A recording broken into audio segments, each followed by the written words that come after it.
Hey everyone, welcome back to the channel. Today, we're diving into how to set up a DocuSign account in 2025. If you're tired of dealing with endless paperwork and want a seamless way to handle electronic signatures, DocuSign is your go-to tool. It's perfect for professionals, students, or anyone needing to sign documents quickly and securely.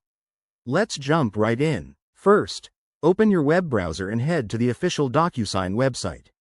You can simply search for DocuSign on Google or any search engine, and make sure you're on the legitimate site to avoid any fakes. Once there, look for the big Sign Up or Create Account button. It's usually front and center on the homepage.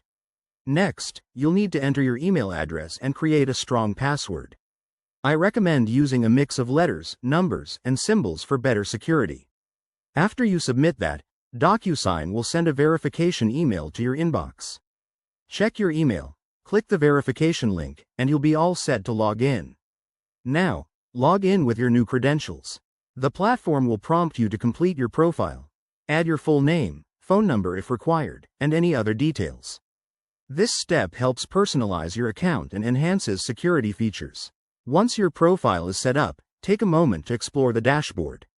You'll see options for sending documents, creating templates, and managing signatures. It's intuitive, but don't hesitate to check out the help section if you need guidance. A few quick tips to make the most of it: always review documents before signing, enable two-factor authentication for extra protection, and familiarize yourself with DocuSign's pricing plans if you're using it for business. And there you have it, your DocuSign account is ready to go. This process is straightforward and should only take a few minutes. If you found this helpful, hit that like button, subscribe for more tech tutorials, and let me know in the comments if you have any questions.